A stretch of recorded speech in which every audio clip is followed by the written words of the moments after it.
welcome to this week's WiPnChat. Yes, my child is hyper. I don't know. Grab tea, freshly made. Grab your work, whatever that might be. I've just found a drill that's come off. Might be able to find where that's come from later. She's being very noisy. Are we there yet? Yeah. So, what's been happening? Have you been catching up on my vlogs? They're a little bit different. They haven't been overly different, although I have been using a different editing suite, so my start has changed ever so slightly. You know, I've probably, oh no, that's probably about as much as I've got out. We'll see how we go. Bottom corner, I think there's 2 or 3 left after this. Yes, I'm doing this for the WiPnChat, and I might crank out I've taken out the Christmas drills, Christmas tree drills that are left over from Glowing Christmas from last year. And I will be doing that with my Christmas premiere video and probably for the rest of December. Although I'm reluctant to put the Mystery Diamond painting away for that whole time. I really would like to crack it out. So I might do some of that off camera. You never know. The vlogs that I started on the 1st of December, a very different flavour, I suppose. They're very much behind the scenes kind of stuff. And where I might edit out something in this kind of video, I actually left in a camera drop in the vlog, just so you can kind of see, you know, it isn't all pretty daisies for us recording. Sometimes we have technical mishaps, sometimes we have children that we edit out, or things like that, disturbances. Hubby is watching or trying to pair up a Bluetooth headphones to watch a movie. We had been watching Super Intelligence with Melissa McCartney, and really enjoying it. This AI has basically decided that it's going to pick the most average person in the world, Melissa, and study her for 3 days and make a decision as to whether or not he's going to help the world, annihilate the world, or whatever. So he's given her a bunch of money, and he's trying to now get her to hook up with her ex. So yeah, it's Melissa. What can I say? She is a brilliant actress. Love everything she's been in, to be honest. She's my height. She's so well dressed. She really makes me, well, she makes me jealous that she can dress so well. Or the people that she's got dress her well. Okay, it's not her dressing her well. I wish I looked half that good in the clothes that she's wearing. But yeah, she's all kinds of awesome. But I don't know what she's like as a person, so yeah. You kind of think that if you're kind of typecast into that kind of role so often, that it's kind of similar to your personality, you think. Although, in saying that, is Liam Neeson a badass who will really kind of talk to you down the phone line, quite as he does in Taken? Yeah. Answers on a postcard, please. Yeah, so, there's that. Okay, in the last week, I have started the week off going to my surgeon and talking to my GP, and it turns out that I may be able to use my super fund to fund the surgery, which is brilliant, because it means that I'm not having to 1, wait on the public system, and 2, impose on anyone else or anything. So yeah, that's a huge blessing, I suppose. so doing the paperwork on that now, and I have to finalize that on Monday, and then it's out of my hands and in the hands of red tape and bureaucracy. So it'll be down to the powers that be who decide, is this something that's urgent or not? And yeah, it is what it is.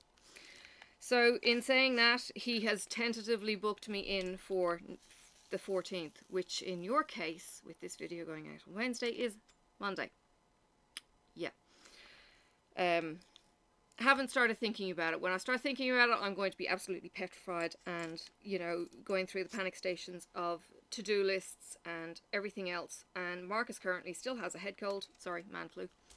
He doesn't have COVID. He was COVID tested. Tasmania is COVID free. We didn't really expect a COVID positive test. However, he was hoping for it. You know what? If somebody tested positive for all these procedures that we have, given that we're COVID free, there would be mass panic stations from the staff, because it would just be like, where the hell and how the, and considering that he's a hermit pretty much, you know, it's like, where did it come from? Yeah, so that it's a good result. We didn't really expect it to be any different, but there is like that, you know, moment of panic, just like I have that, you know, moment of panic going up to a random breath testing site with the police for alcohol, and all I've had that morning is a coffee, and I'm kind of going, please don't test positive, please don't test. I haven't had an alcoholic drink for weeks, and all I've had for that morning is a coffee, and I'm going, please don't test positive. You know, as if, yeah, it's that kind of mentality, and that's just me. So yeah, go figure. Yeah, is there anything that makes your kind of... Oh, there was that 20 questions. I put it out on Facebook, and it was like, you know, 20 questions, are these yours? And one of them, or 22 questions, and one of them was, yeah, that moment you feel, you know, when you see the police car lights behind you in the mirror, kind of thing. So, yeah, always a little bit kind of, are they after me? Oh, no, please don't be after me. Please, please, please. You know, and kind of like, can I pull over safely? Or if they're after me, I need to pull over safely. If they're not after me, I just need to pull over. And it's just like, who do you want? Do you want me? Do you want somebody else? It's like, yeah. I know. It's like I'm a mass criminal who's, you know, going to have the police out to get me. Oh, dear. Preparations for the premieres kicked off this week. Well, not kicked off. I slotted everyone into their schedule, and I gave everyone their time slots today. So now people are buying marshmallows and preparing themselves for the Chubby Bunny Challenge. I have one link already by an awesome friend, and she has already got her video done and given me the link, and the rest of the links will peter through between now and the end of the week. So I will be getting links and doing lots of techie stuff. And the next thing I need to get done, because I want to get this for before the launch rather than after the launch, is find out where everyone is so I can do around the world flyover like I did last year, because that was so much fun watching Google Earth going, I'm going from Hobart to, well, let's say the next creator this year is Fee, I think, in Perth.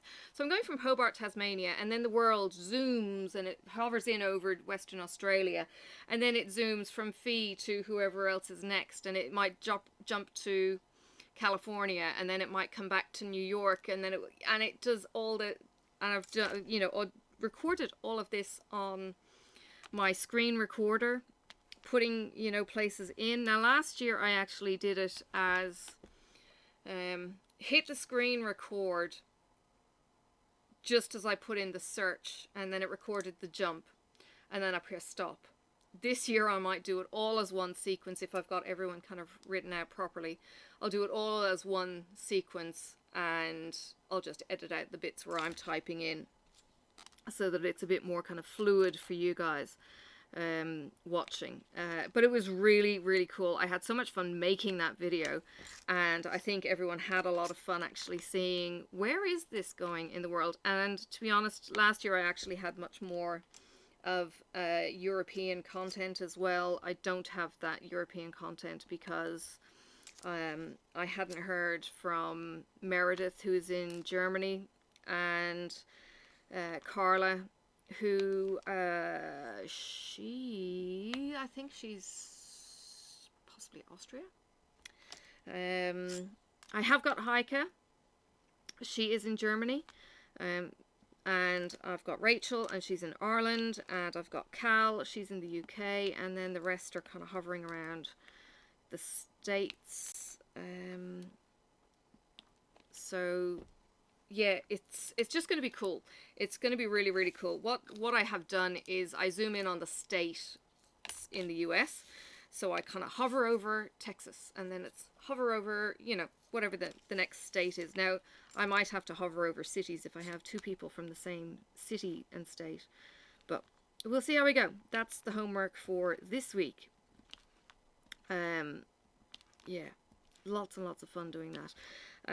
I have been getting used to a new editing suite that, from my rookie point of view, feels like a much more professional setup. My problem being that it's a Linux Ubuntu? Debian based program, which means I can't do a course. All I can do is kind of Google my tutorials and stuff like that. So yeah, I've got to kind of do some work there, but because I've already been using the program called OpenShot, I've kind of got some of the basics. I kind of have a bit of the know-how of how to do things. Now, I'm certainly not up there with, you know, the likes of Power Director or anything, but I'm getting there slowly, and I'm trying to improve. And yes, it's a completely crazy busy time for me to be considering this at all, but I'm giving it a go. And being able to do it with the vlogs, because they're only short videos, means that I could, you know, kind of go, okay, I need to work on my intro, and then I need to have the title screen come up. How do I do that? And I was using slides in OpenShot. This one I've got to create things, and I can move things and make it a little bit more fun without kind of being too over technicalized. But I'm enjoying it. I'm enjoying the challenge. Not letting a new program freak me out too much, although I did when I first opened it. I'm kind of going, why won't it do this? Why? And it's just got a different way of working. So I'll get there. I'll get there, and hopefully you'll enjoy the process. Yeah, hopefully it's not something that I stuff up too badly. Sorry, you know what, I'm looking for my any remaining not no entry. It's the at snail at symbol. Oh, yep, found two. All right. So yeah, there's that. I feel like I'm missing out so much with the YouTube community. I just haven't had the time in the last couple of days to catch up on videos. There were events on that I, you know, didn't realize were on, and to be honest, wouldn't have been able to have helped in because I didn't have any money to do so, because I'm, as I said, I'm concentrating on my medical expenses and need to get those kind of things just squared away without kind of going, okay, I'm spending on this. And oh my god, DAC, what are you doing to us?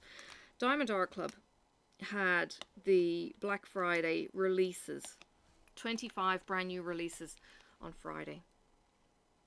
And then on Saturday, instead of waiting till Monday, Cyber Monday, they released another 30 restocks. And I'm going, oh, crap-a-doodle. Well, I think I have 5 paintings that I could throw into my cart in a heartbeat. I actually did throw them into my cart just to see how much. And I went, yeah, no. And, you know, was in Mrs. Coffee's live. Diamond Art Club came in. we're getting 350 to 400 people or more in Mrs. Coffee's lives. I'm a mod in that, so you know there's a lot of us in there as mods, but trying to keep an eye on the chat and everything else. And when DAC come in, it's just like everyone goes squealy fan crazy. And when they do a giveaway, as they do, it gets even crazier. So yes, we had a giveaway and it just went mental with the chat disappearing off the screen. We couldn't even go back on the chat. It was just crazy. But it was fun too. And they literally just kind of said, we're going to give 2,500 points away, and I was one of the lucky recipients who got the closest number without going over, kind of thing. That's how Mrs. Coffee has been doing her giveaways.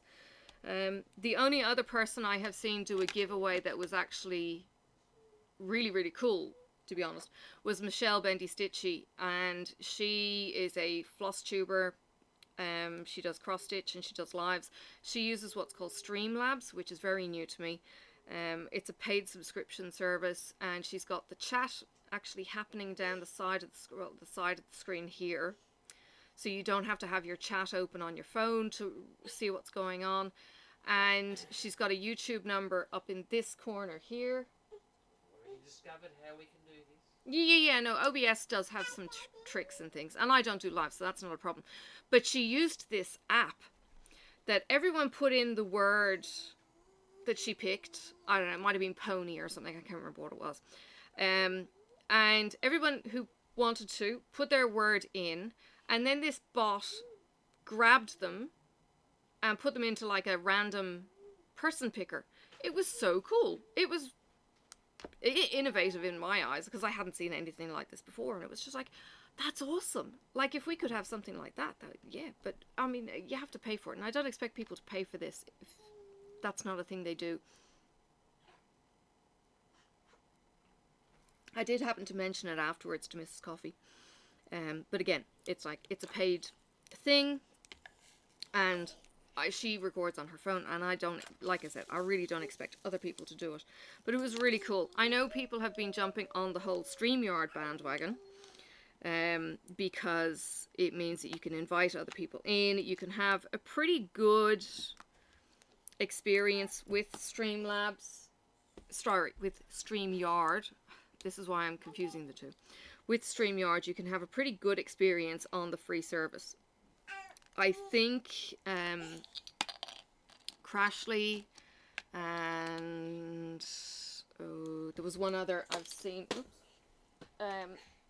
have, hang on,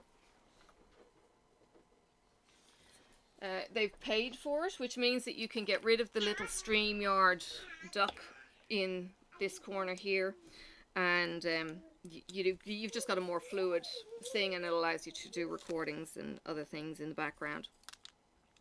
So yeah, so they end up kind of hosting. I think you can maybe host from your phone or something if you pay for the service. There was a couple of, you know, pretty cool benefits. But that was something that we found we stumbled on it, I think, last year. And I think it was Crashly and we just got using it, and then Crashly went and just took off with this thing. This is how the collaborations all kind of, you know, can happen with two people on screen chatting together. It's been so cool. So it really has changed the way that we YouTube together as community. Crafty Heifer has, you know, collaborated, you know, in video with up to 6 people. You know, the heifers get together, and you know, there'll be 5 or 6 of them together in the video. You know, all of these kind of innovations is really quite cool. It's possible that you might see some dual videos with the Christmas premieres. Some people might have recorded in advance with a co-host. But yeah, for the year and the time, I think it's just it's really good. somebody else, I think it might be Marissa, has the free Zoom. So again, Zoom is kind of like having, you know, access to all of these kind of things. My son did his wedding by Zoom. You know, a lot of hype. My job has said that they don't want to use Zoom. It's not a safe platform. But they continued to use it. They wouldn't use the WebEx, which is a safer Microsoft kind of platform. But, you know, Zoom got bandied about very quickly, and apparently the tech person at one end is not very techy, really, and she latched onto it, and that's what the job used to connect locations. So I just do as I'm told. So I think I've only actually done two Zoom meetings. I've done a WebEx appointment. Yeah, not too bad. Not too bad. They're interesting. You do kind of feel a little detached, I guess. But then I'm used to talking on camera, so maybe it's a little less detached for me. Although I still get distracted looking at me on the camera, so I would much rather not have that distraction. And I think I had a meeting with somebody, and I was knitting, and I said, look, I hope you don't mind, but I'm minimizing my screen, and I was able to sit back in my chair, like lean it back, put my feet up, do my knitting during this meeting. It was really cool. So yeah, that was good. Yeah, so you know, technology has really kind of done some good things. It's funny because in the movie with Melissa, it's the super intelligence. Now, this isn't necessarily possible, but you know, there are smart things out there as well. But when the super intelligence, I don't think it's got a name. Anyway, it's got the voice with James Corden, which is all kinds of weird.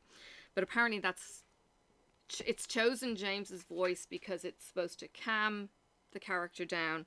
And when she's talking to someone else, he gets Octavia, someone or other, who is supposed to calm him down or relate to him somehow, which was kind of funny. But in the opening scene where he's invading her apartment, he wakes her up with a phone call and is talking to her on the phone. She's told that, you know, he'll put on the TV, put on a pot of coffee, and they can talk about this arrangement that he wants to create. And he turns on the coffee machine, he turns on the TV, and she comes out and she unplugs a machine, and he starts talking with another machine, and then he says rice to meet you on her rice cooker, and then she ends up beating the crap out of her microwave, or her toaster oven. And he goes, it's funny how you destroyed the toaster oven with a lacrosse stick, as if she's ever actually played lacrosse. Funny how you destroyed the toaster oven. That's the only thing I can't control. But we have so many smart devices in our home. Like, we actually have, or had, a smart kettle that you could have an app for to run it. We've got the smart TV. We've got all these smart devices that Marcus has brought into the house because, you know, he knows what he's kind of doing. But he's bringing these devices in, and then there's apparently a chip on them that lets it talk to China to do controlling or whatever. It's a particular kind of chip. And what he's basically done is, yeah, I might have the terminology wrong here, but he's routed the equipment, thrown China out, so China is no longer connected to this device. So these are kind of things like light bulbs and things. So they're no longer talking to China, they're talking to his machine, and he has all of this, you know, getting set up device by device. So we have a technologically smart home. I can control the home assistant by talking to Dougal. So I can talk to Dougal and tell him, put on my bridge lights. Now, the problem that I have with talking to Dougal is that if my phone is awake, it interferes. It doesn't know what the home assistant is, but the home mini hot thing does. So I have to tell my phone to shut up, or hit the button, or make it go asleep and not listen to the Dougal call. Because, you know, it's listening all the time. You know, we have an Alexa in the kitchen that actually isn't connected, I don't think, to anything. Oh no, it's connected to the home somehow. Because when I've got my ex's name on the brain, it's driving me a bit batty. When Marcus makes a change in Home Assistant, actually Alexa chips in and starts saying, can't do such and such and such and such. So she must be connected somehow, but I'm not connected to anything other than Alexa set a timer. And talking to Alexa is so freaking easy. It's just like, Alexa, do. And she does, within reason. Whereas the Dougal thing is a little bit more kind of protracted, or you've got to say, hey, so-and-so, and it's like, But you can hear its ears prick up when you say the word hey. It's like, I'm listening. It's like a dog. It's a peculiar beastie. I've got arrows. I found an arrow. So I will get... Oh gosh, I've lost it now. There it is. Under that one is... that one. So, Marcus has had man flu during the week. You know, we've downgraded it from the Rona to man flu. He's still hacking up the odd lung, which he never coughs and sneezes. He started off by sneezing. He never coughs and sneezes. He has self-control, he would say. Abnormal control of something that is a... Oh, hang on. There's a phrase for the term. Oh gosh, they use it with car crashes. That the one excuse you can get away with in a car accident is to say that you sneezed. It's... I might get the word. It might come back to me. But it's one of those can't control kind of reactions. So he'll sit there going, making weird faces, and he will stop the sneeze, whereas I will sneeze inside my head kind of thing, or hold my nose and sneeze, because that's how I was trained to sneeze when I was a child. So yeah, he kind of gets all kind of hoity-toity. He learned not to because of the pain. Why? Because of the pain? When he had pancreatitis, he stopped sneezing because it hurt. If you'd know, if you were... Feels like it's about to split apart. Yes, if you were ever pregnant, in labour, yeah, that's not the kind of place that you want to sneeze or anything else. You're either going to pee yourself or go into labour. No, it's worse than that. Okay, he said worse than that. Right, yes. Any more? No, there's another rat symbol.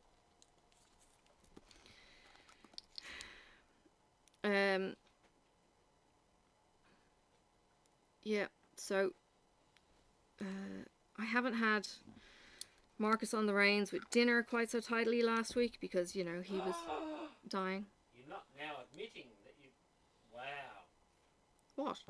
No, you took control. The doctor goes 34, Marcus goes, fine, I'll take over your dinners. So there's a whole load of salads in the freezer and stuff like that, but because he had, you know, man flu, the meals kind of got back into my court, and it was kind of like, oh my god, what am I going to do? I ended up kind of well, he kind of said, look, I'm not up to making dinner, and I kind of went, oh, sugar. It was like 5 o'clock in the evening, and normally I'll spend like a day stewing on what are we going to have for dinner kind of thing.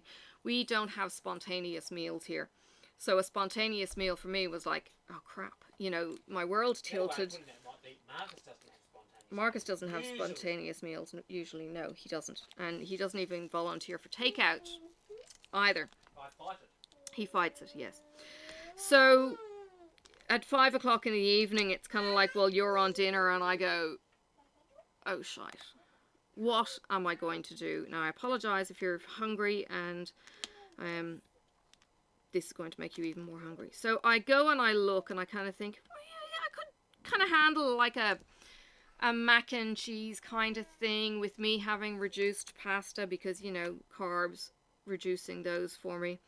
And, you know, so I've been weighing my carbs and trying to keep them at around about the 100, 120 grams on the scales. That's what I was doing when I was pregnant with Sophie. And that might be my kind of sweet spot. So I've been doing that. And I kind of thought, yeah, mac and cheese. I've got cheese, I've got cheddar, I've got Colby, which is a kind of creamier, softer cheese. And I've got Parmesan. That's a kind of, you know, stinky cheese. It's good stinky cheese. I think I could muster a good bechamel sauce. Yeah, that sounds like a winner. Looked into the freezer and found a bolognese sauce and kind of thought, oh, yeah, I could kind of, you know, do a kind of lasagna bake thing. Picked up a recipe and looked that up, and this was apparently the best mac and cheese. Sorry, I'm going to need to take a drink. I feel like I've got a squirrel in the back of my throat.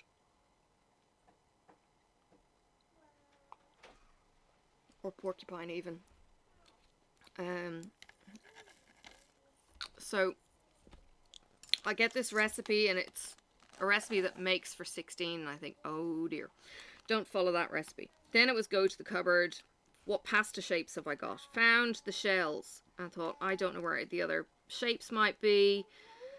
Made to do with the shells. Get back. Oh, get back down. Goodness.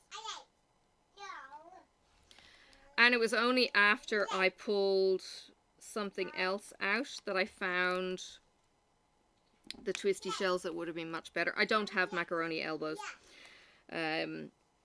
We don't have those, I don't think, as a norm, and I rarely actually had them as a norm in my previous pantry, so that wasn't a big deal.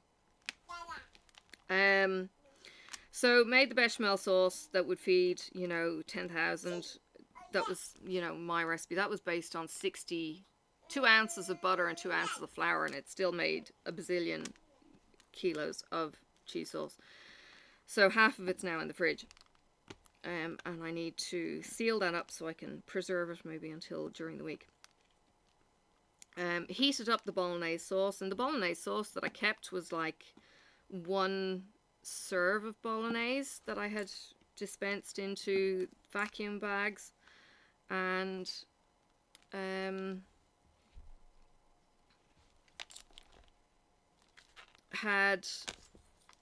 didn't find any more, so I was just going on 1 serve. So yeah, I did all that, and then I kind of thinking afterwards, it wasn't really that cheesy of a sauce. It needs a stronger kind of cheese, or more Parmesan maybe.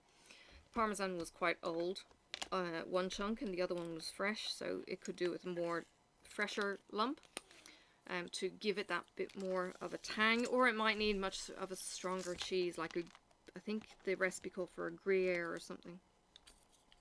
But yeah, it was okay. And then, of course, the kid complained that it was too cheesy for her. And I'm thinking, oh, you, grumble, grumble. Because it was something new, and God help me if I try something new. But, yeah, I'm still going to push boundaries on that one. But, yeah, it's very annoying when you do, like, a lasagna, basically. A deconstructed lasagna, and then you get the, and, yeah. Oh, sorry. Each dang food. So even Sophie did a fair effort on hers, but today's lunch has been a bit of a miss. She's eating the strawberries.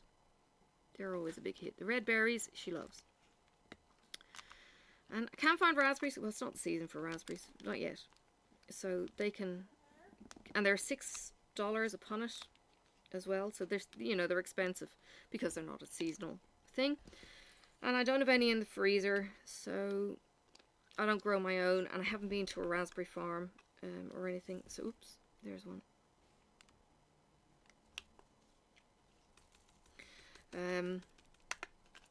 So that's okay. We'll get her restocked into raspberries and summer berries. I'm talking about you, as if you didn't know. So yeah, there was that. So Friday night we hadn't really discussed going on a trip anywhere. Like, we discussed going on a trip and I said, no, I haven't really thought about it, and it's apparently going to rain. So that was the last I kind of conversed with Marcus on it. But that night I was kind of thinking, you know, a short trip that we could handle. Why didn't we... yeah, because it was going to rain mid-afternoon, like early afternoon, after lunch. And I kind of thought, yeah, we could probably do something on Mount Wellington. You know, it's a really short drive. It's, you know, 10 minutes out of the city. There are some really nice waterfalls. I used to live in the town up there, and there's a lovely little loop path that you could do, and we could potentially even have something to eat at the tavern if we needed to, or just come home, no biggie, and you know, chill. Well, the next morning it comes out from the loo and he goes, I've been thinking about going to Mount Wellington for our walk and drive or whatever, and just having a drive more than a walk.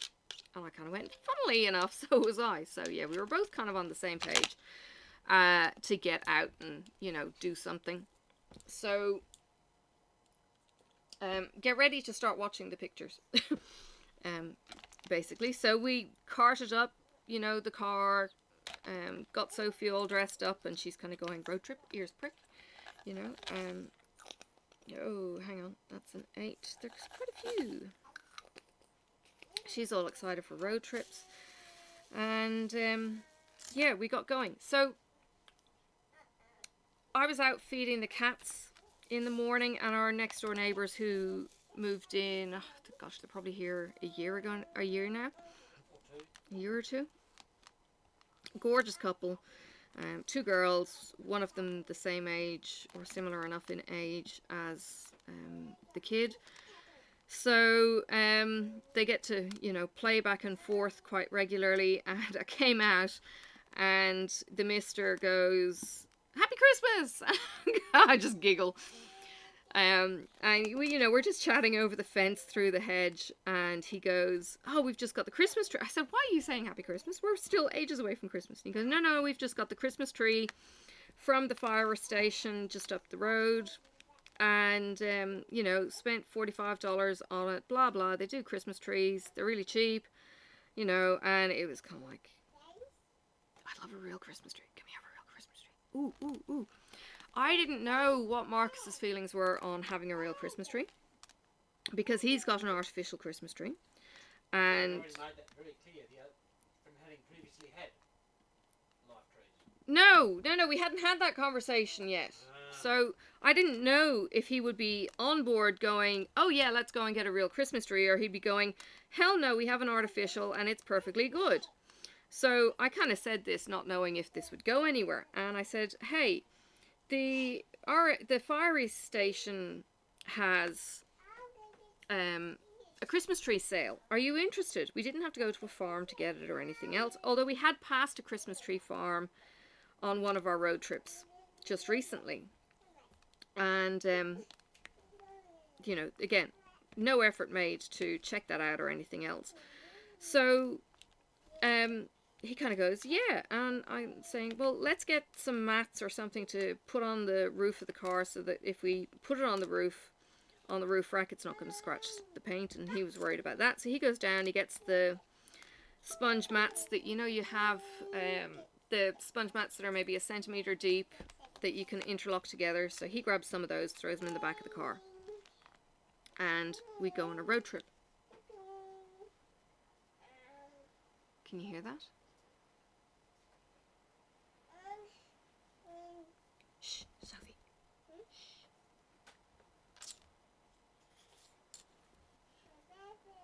No, you can hear Sophie more. Is rain on the roof. If it gets louder, I'll be quiet. So you can hear the rain on the roof. Rain on a tin roof in Australia is just the best sound ever.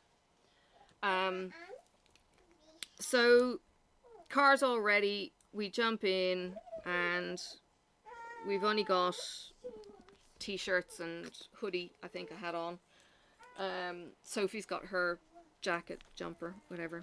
And we go up Mount Wellington, and the city temperature is, I don't know, 16 degrees, thereabouts. Don't know what the app temperature was. The weather, now we can see Mount Wellington. You've seen photos of us going to Mount Wellington. Well, I go out to the car and Marcus goes, stop, stop, stop, there's a Christmas beetle. Now, have you seen a Christmas beetle? Have you ever heard? Well, over in the States, you probably wouldn't have heard of a Christmas beetle because the poor little blighters would be frozen to death. So in Australia, we have Christmas beetles.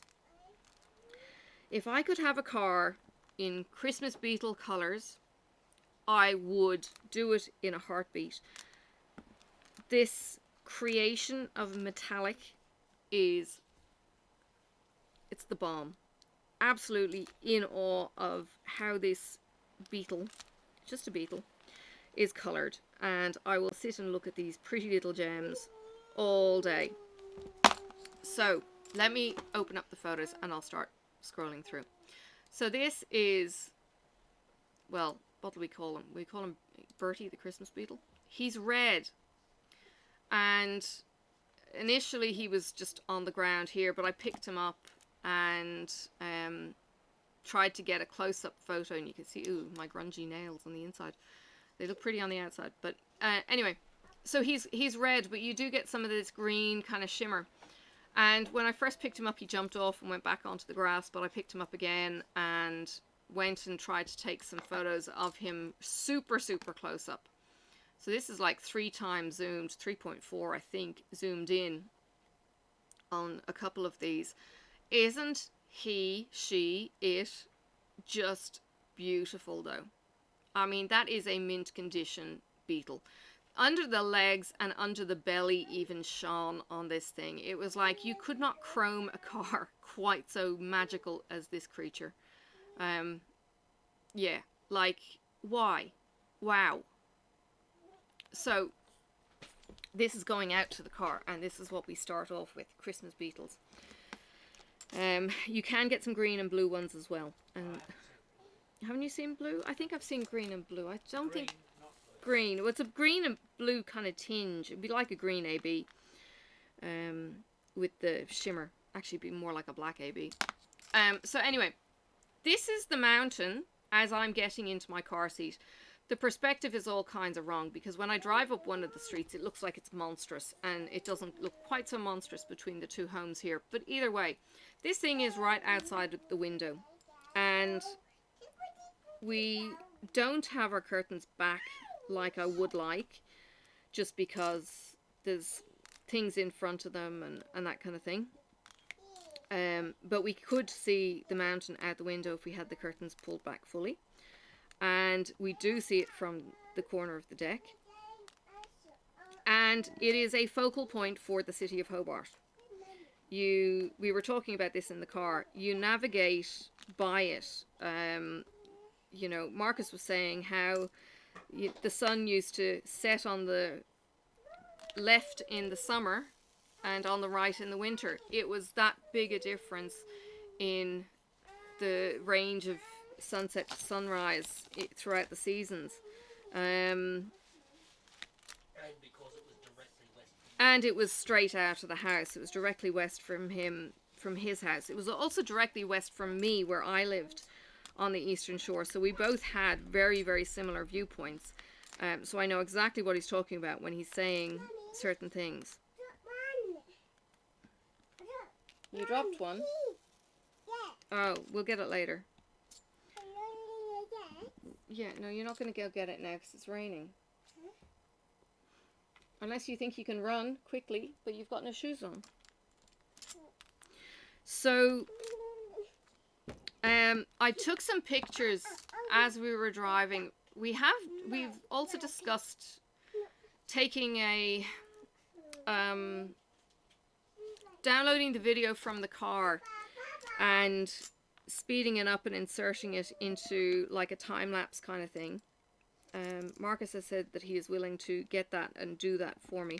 And while it would work on this kind of trip, because it's all twisty and turny and all kinds of amazing, it's you've got to sit in the car for real time, or he can do whatever he needs to do to get the stuff off. But it's a long time downloading. You do it at 5-minute chunks, and from my point of view, it was like a pain in the ass.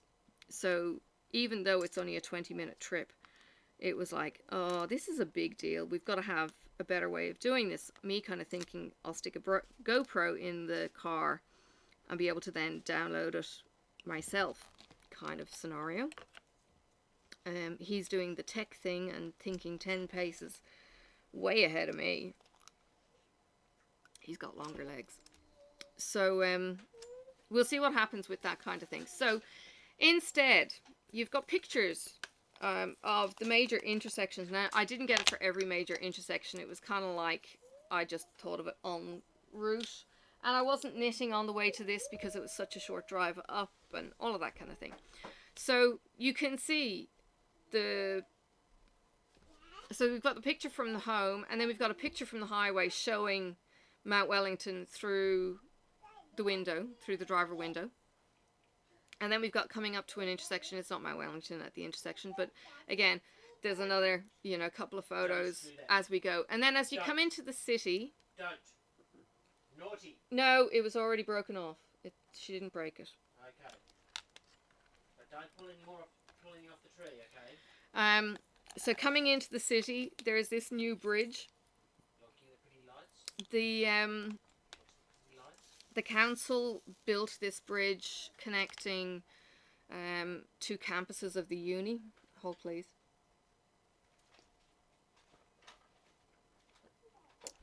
So the uni was down in the suburb called Sandy Bay. It's still down there, but they're trying to move a lot of the off-site campuses into the city.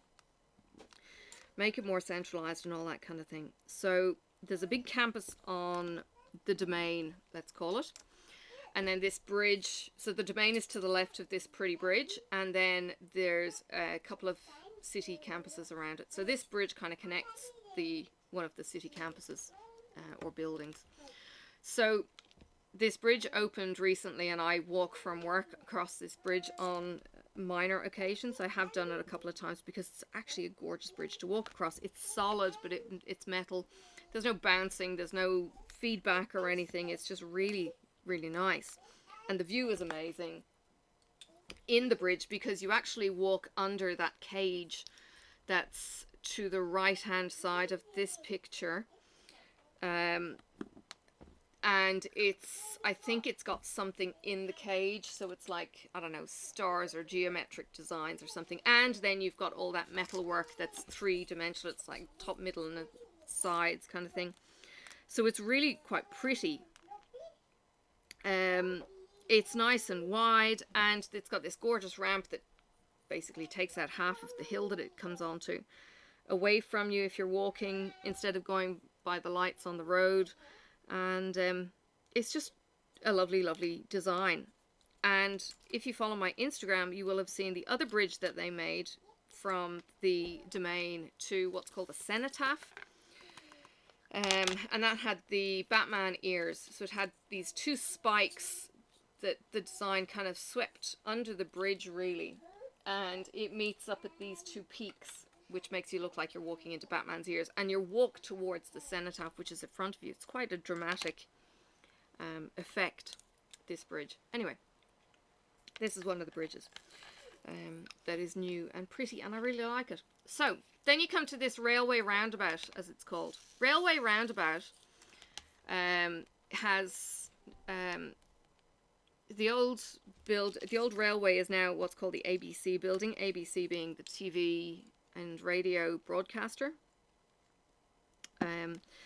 The old building has been converted for them, but the railway roundabout is still there, so it's sunken. It's got 2 or 3 different kind of undergroundish exits that take you up and under the highway there, and in the middle is a fountain, and the fountain changes colour. Have I really only got one? No, there's another one, and there's another one. It changes colour, so during, I don't know what it was, like Domestic Violence Week or Breast Cancer Awareness or something, it changed to purple, and it changed to red during Mona the winter feast. In winter it changed to red, and all the buildings around the city, or a lot of them, changed to red. That kind of thing. So this will change colours. And it's kind of cool. It goes up and it goes down in different heights, and it's got multiple jets, and you know, it's a feature. You can't really see it so much in the spring, summer, but in the winter, you can see through all those trees. And what they've done on each of the points, or two of the points coming up to the roundabout, the council workers will actually plant seasonal flowers. So you've got all that kind of blast of colour coming in. So they've made it quite pretty. And then they dig them up when they've spent... Oh, there's a lot of those. I'll get multiplacing. So that, yeah, they'll dig them up at the end of the season, and then they'll replant again in the summer or spring or whatever it is. Really, really quite pretty. Like pansy kind of flowers, and you know, those kind of... I don't know if they're perennials or annuals, to be honest. But yeah, they must have a big nursery that they do all of this for. So then we come to this intersection where this beautiful sandstone building is. And to be honest, Hobart is full of these kind of pretty buildings with the old sandstone. Convict built, often have the convict etchings that I need to show you some other time. We'll do that when we go out to Richmond probably, and do a walk along the river.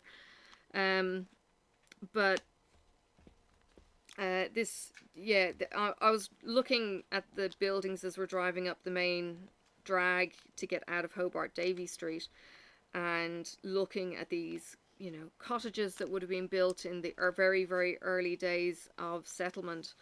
And I've just found two more of these little buggers.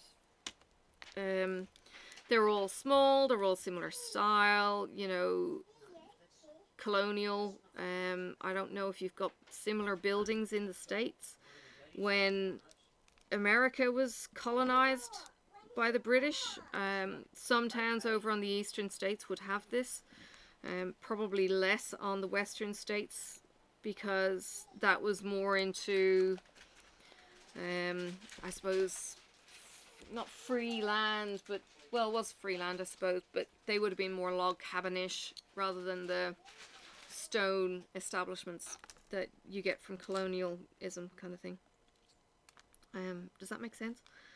So you've got that, and then at the other intersection, sorry, not the other intersection, at the other side of this road, so on the left you've got this beautiful sandstone building, and on the right you've got what's called now the gasworks. Used to be a gasworks, it's now just this beautiful red brick stuff, and there is a kiln chimney still there. So that's the picture of the chimney out the roof, out the sunroof. And then on the next corner is this weird ass thing. This is actually oh my god, the Grand Chancellor Hotel is kind of behind this, but this is actually, oh god, my brain has gone blank. What is it? The National, what's the round thing in the city? Marcus, where the symphony orchestra goes. Now he's probably got 2 ears in. He's not listening to my WiPnChat this week. It's the not the theatre. Oh my god. It says it on the wall there. It's the Federation Concert Hall. Derp. Okay, do you see all those little metal panels?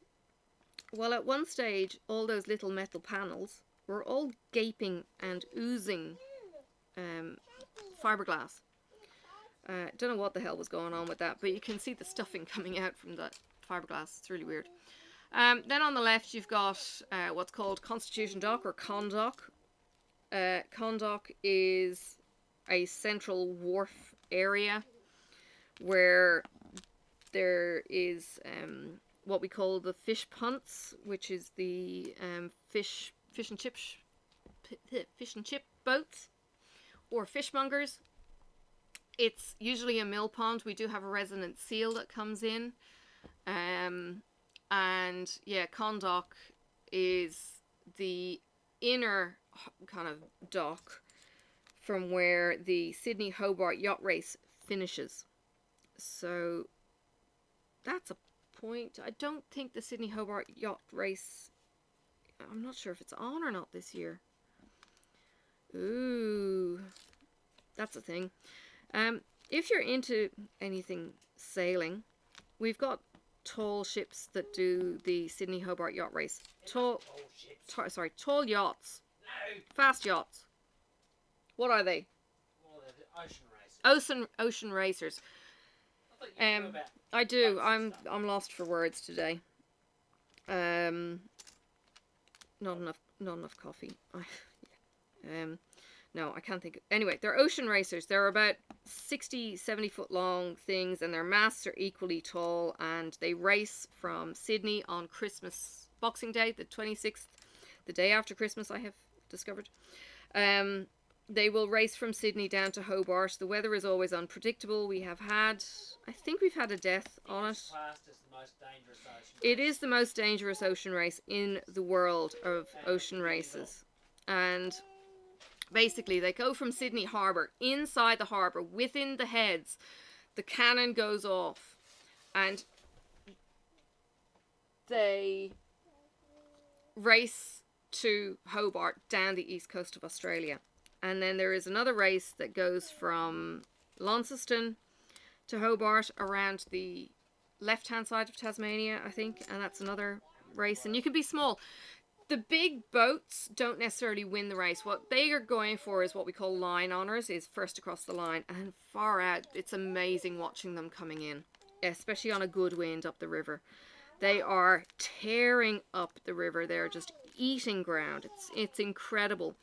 The best place to actually watch it is either on the water, which I've been privileged enough to have been able to do, or on the Facebook. There is a couple of girls that do the commentating for the Sydney Hobart Yacht Race now, and they're awesome. They're on one of the media boats, and they come tearing up the river with the racers.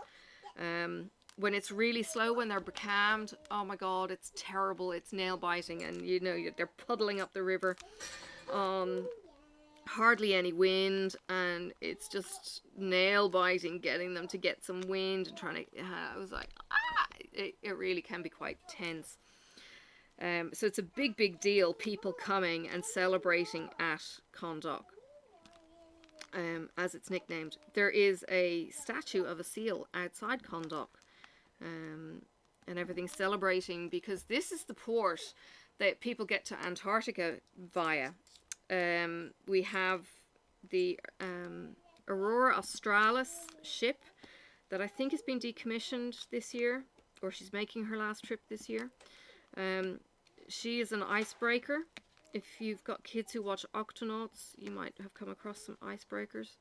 But yeah, she's a big red ship that goes down to the snow every year. You can apply for a job on there if you've got a skill. You know, so electricians will apply and they get a job down there, and they go down for 6 months, work down in Antarctica and come back again. There is actually a geocache in Hobart that gets one of the guys that are on the ship, comes and collects the tags, takes it to Antarctica. The tag sits and gets into Antarctica and then swaps back out again. It's really cool. So you can get to have your tag travel to all continents because of these people who get into geocaching. It's all kinds of amazing. And the research centres and all that kind of thing are down in the city and that. Yeah, cool. So the last, I think, intersection that it's the last intersection that I've got, but it's what I'm taking pictures of now is more, this is the mountain. We're coming to the mountain. There's actually a book, I think, called The Mountain, that a photographer has done. It may have been that snow one that I talked about recently in a video, but it's just called The Mountain because it's iconic. It is 10,000 meters tall. Mount Wellington? 1280. Which is a mile high, I think, in old language.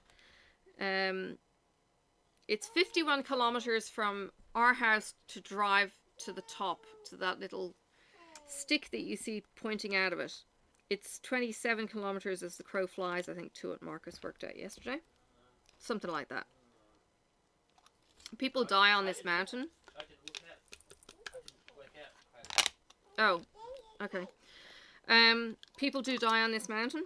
People get very sick on this mountain. And I will tell you about the other thing at the end. What other lunatics do on this mountain? What are you doing? Right. Sticky. Just making sure she's not getting into something she shouldn't be. Looking. I'm going to put it away. Okay. Sorry, I've been trying to have my drill so that it was open, so it was just kind of like pop it in, pop it out.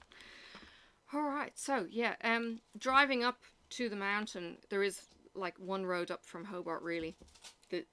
Well, there's two. This is the main road up to Mount Wellington, and then there's a minor road up to Mount Wellington called Strickland Avenue.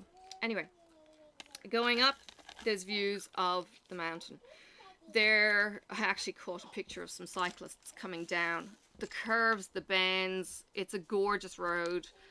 They've resurfaced, so it's even nicer on some parts, and it's just trees. Once you get past the houses, like, it's fairly unpopulated until you get to the village of what we call Ferntree. So, there's just photos of the trees, photos of the zigzags, photos of the mountain as we're, you know, approaching on these bends, because there's photos that I took from the top that shows this road as you're driving up. It's called South Hobart as a community area. People want to have a cable car from the very top of the mountain down to the bottom, and there's signs at nearly every house saying no to the cable car, because they reckon it'll be an eyesore and all of that kind of jazz, when actually I don't think it would be much of an eyesore, to be honest. But that's the controversy going on at the moment. This sign here, that's the road. These are the hairpin bends that we're going to be going up. It's actually, you've got to be really switched on to do this road. It's not a very wide road. Looking for ends. It's not a very wide road as you're going up. It's not marked in the center line or anything because it's not wide enough for a center line. This road was originally built in 1937, and I have photos of the thing at the top that commemorate the opening of the road, or the shelter, or whatever it was, that these men carved into. And they used to have an ice house up in the upper reaches. This is a water catchment area, so you're not allowed to have dogs above what we call the springs, which would be the third light along that road. The springs is the cutoff for the water catchment. You're not allowed to have anything, so the only thing that comes into the water up there is possum shit. The dog shit is just below that level. But this is the main water catchment for the Hobart area. So all the water that falls up there on a pretty regular basis, because it might be raining up there and it's sunny down here, will get collected. So we have a car in front of us, unfortunately, kind of. Marcus was actually enjoying having the car in front of us because he got to sit back and let the car do the driving effectively. He had cruise control on with the distance thing, and the car was braking when the car in front of us was braking, and he wasn't needing to do that. Sorry, just checking. She's just pulling sticky tape off some packing that I had on some magnets. But tried to take a picture here showing how zigzaggy the road is from a navigation point of view. And then on one of the bends, the view opens up and you kind of think, wow. So I got out of the car here, took a couple of panoramas. So this would be worth looking out for. And to be honest, this is something not many cities get to do. There's mountains in Dublin, the Wicklow Hills actually, that you can climb up or the Dublin Mountains actually, would be Three Rock, where the radio and television service have their masts. You can climb up Three Rock or walk up Three Rock. It's not actually that much of a climb, but you can walk up Three Rock and you can look over the city. Kind of. I think the only thing that would compare with Hobart would be Cape Town and Table Mountain. For aerial shots, it is like going up in a plane climbing this mountain, and you'll see when we get there, the panoramic views are just incredible. So this is just the lookout, okay, and there's some photos there, and then we continue and leave the lookout, and we've got trees all the way up, and I'm trying to catch glimpses as we're driving. We get up into the clear zone, I suppose, where we're kind of getting into more boulder fields, and you can see some of these boulder fields where there's pretty much just rock, and there are some trees that have persevered and grown. Okay, cool. Ow, I cut my finger on tablets today. You know, the metal dispense. You know when you put tablets out into the metal things? Cut them on that. I do it all the time. So here's more of the boulder fields that are, it's literally just rock. It's just incredible. Starting to get windy as you're coming up to this, because right now we're in the lee of the wind. And these markers here, these orange markers that I was trying to get, yeah, that's because snow gets up here regularly in the wintertime. And the markers need to be that high for the snow. It's kind of like some of those shots that you see at the ski fields over in, say, Whistler, and I can't think of what the other mountain is over in Canada. But yeah, you need these markers to be quite a ways up. They eventually open the roads to the tourists, but initially when it snows, they check the forecast the night before, and the council go and lock the gates at whatever level they deem necessary. So the houses stopped at that first gate, which was the bottom light. Okay, there's no further houses on this mountain. So yeah, you've got the yellow markers, and then there's some views at the window. We're still driving up a little bit, and then we get to what's called a pinnacle walk, or the car park at the top. Okay, there is no more to go at this pinnacle walk, and it's basically turned into this driving loop around the top. There's a viewing station, and there's this beastie here. This stick is actually cement. It's actually extruded cement. So I think I've spoken about this God knows when I was talking about Mount Wellington. This baby here was extruded. So I don't know how they did it. It was a long time ago, and there's information on Wikipedia, I'm sure, about it.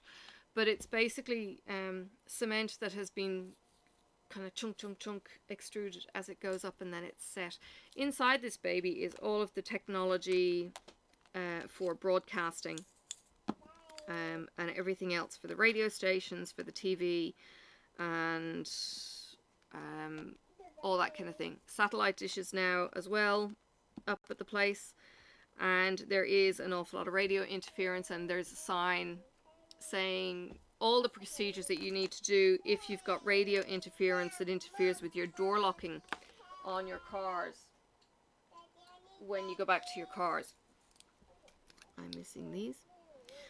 So it says, you know, oh, where did that go? Help. Why does that keep happening? So yeah, the radio can interfere, and it tells you, you know, you've got to be as close to as possible. Oh my god. With your control to the car, and if you can't use your remote control, use your key, and if you can't get this done, you got to ring this number and somebody will come and help you out, basically. But this is the trig point with the little round disc on it. It was too windy for us to walk up to that trig point, And again, we'd only gone up with sweatshirts, and it was cold. It wasn't freezing, but it was cold, you know, relatively speaking, up here. And the wind was blowing like a hooligan. Now, I did take a video, and I will insert it in amongst the chatter. Sorry, I'm looking for any remaining H's, and then I'm going to find those last two snails.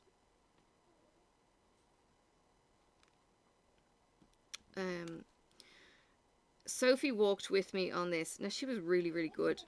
She held my hand, which she's doing more and more often. Normally, she's too independent. She was holding her hoodie with one hand. She was holding my hand with the other hand. I was trying to keep her warm. And we were walking along. So we walked past the tower after walking around the bottom of the trig point. Walked past the tower. Oh dear. I took a panorama. It's so shaky because the wind. And no, they're mine. No, they're special. Anyway, my panorama didn't work. I'll put it in just for shits and giggles, but it's jumpy because it was so windy. This is the westerly point.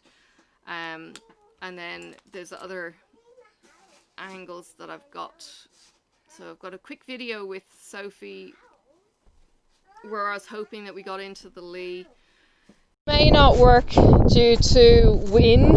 It's extremely windy up here. It's freezing cold because of the wind chill factor, but this is a little path. We can see this from the house. You'll see this in other photos, but I'm just in a bit of a lee. So very, very quick video. Took pictures of zigzag track, took pictures of some of the plants up there. This is alpine flora. There's a nice big shot of the cement tower, and then there's the northwest signs and saying, you know, this place can kill you, you need to be careful. Not only can it kill you from the cold, there are drop-offs and stuff that if you're not experienced, you can walk off a cliff kind of thing.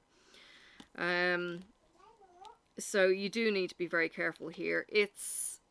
It would be ideal, you'd think, for hang gliders, and there have been a few, but seriously, it's so flippin' windy, you couldn't actually launch a hang glider on a day like we were up there. You'd be dead. You'd be flipped over and sucked somewhere or something. It just wouldn't happen. So anyway, some pretty alpine flowers, don't know what they are, sorry. Now this is the view looking south, and then there's some of the views, and there's a U-shaped, no, not a U-shape, a J-shaped headland at one point. That's the headland I used to live on, called South Arm. This is some of the rocks that are up there. And then this is the shelter. Now, I again have animations that I will create. What I was trying to get with these animations were the fact that the wind was blowing these alpine plants as much as it was. I don't know if it's going to work. It might be too shuddery once I've got the animation done. So if it doesn't work, it won't be in here. But we'll see how we go. What are you ripping now? Don't rip books. It's all kind of geometric and kind of open spaces. You can put money into the slots for those big cameras. They've got some new signs when they went all Aboriginal, and you know, Sophie, I need you to stop. Inclusive with the mountains names and different places like that. I don't actually know why the Kunyani name hasn't been formally alphabetized with a capital.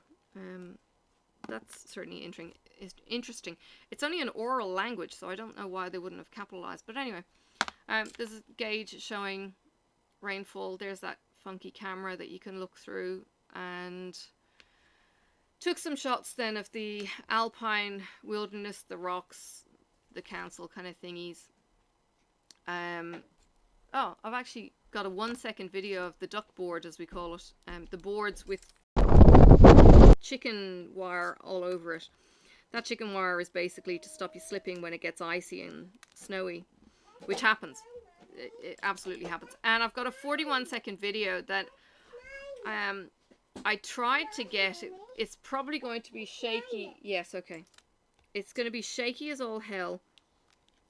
The sound may be too buffety for me to give to you, but I may be able to do a voiceover on it. So I'll check it out and do that.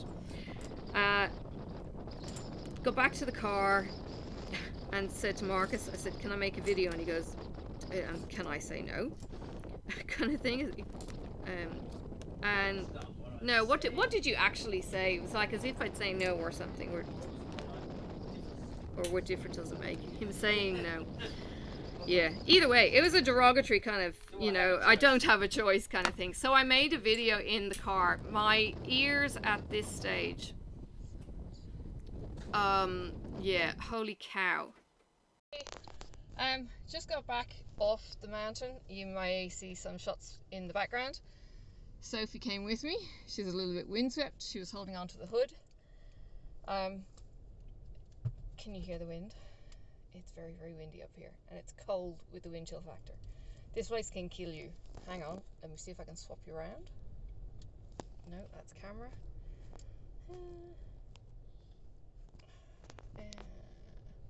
No, can't seem to swap you when you're in the middle of the video. So behind me are some, yeah, rocks. That was Sophie's shoe. Actually, you can see it in my reflection. That's what I'm looking at. I'm looking at the trig point. You'll see it in photos. Bye.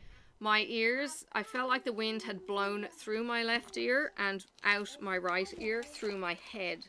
It was sore, and if it had been cold as well, oh, it's that brain numbing wind. It was horrific. Do you ever have that feeling that you... Okay, so anyway, yeah, go back to the car, and I was like, oh my god, couldn't reverse the image, but you can see it in my glasses while I was looking at. We were basically parked pointing at the trig point, but it was so nice to get out of the wind into the car. And that was the trip up the mountain. Coming back down again, there's more views as you're looking north, but there was, with some of the video that I was trying to take, there's a view that we have from the house of the race course, and it's, when it's running, it's greyhound racing, and it was harness racing, I think. I think the greyhounds are still running, but I think that was lights falling.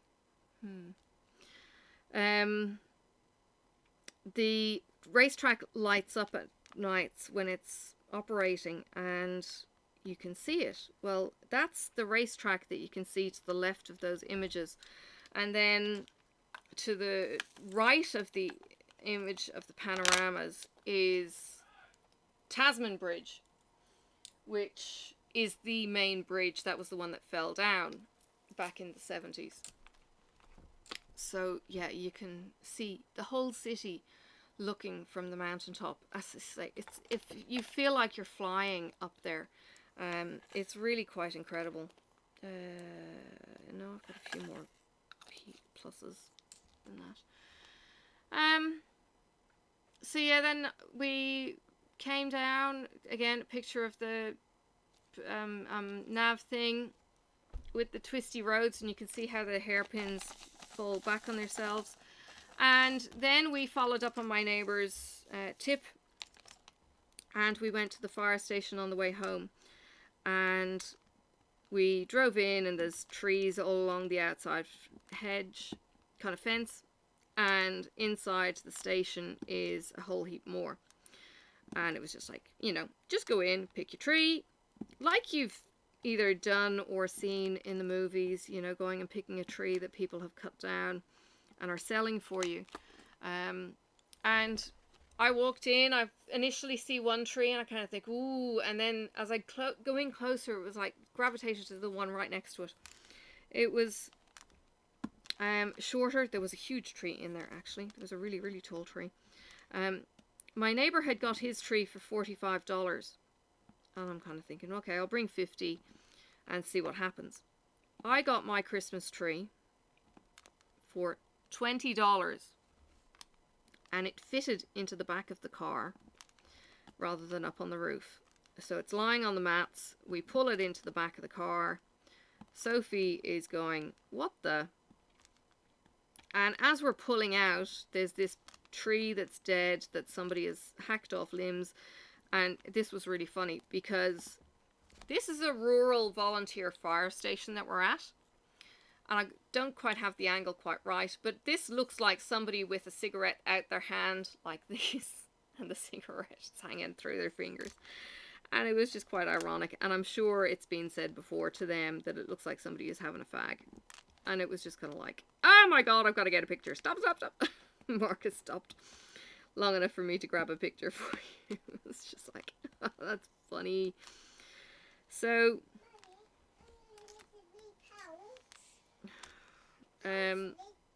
we came home, the tree was put on the deck, and it was, the area where it's going to go has been cleared from all the toys. Did that yesterday afternoon.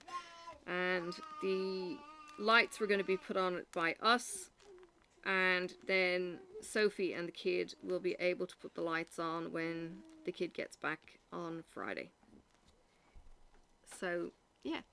Christmas tree is up, the lights are done, Marcus has done the huffing and puffing and the, okay, can we take a break now kind of thing, and it's like, yeah, but I'm going to be a slave driver, you've got 15 minutes, because we need to get this done, because it was blocking my access for me to be able to record. Puffing, because I've still got man flu. Have you had your pills? No. You're an hour late. Yeah. So yeah, he's huffing and puffing because he still has man flu, and I'm kind of going... I'll give you a video or something of the lights. Oh. Well, I'm going to be editing that by then. So, anyway, the tree has been installed. The lights have been put around the window. The huffing and puffing has finalized. And we can sit back, relax, and enjoy the twinkling. Sophie will eventually get to see it because, you know, it's summertime here. It's the wrong time of year for this kind of crap. You have to stay up really late to be able to look at the pretty lights. But they pretty much go 24 hours now, twinkling away in the window.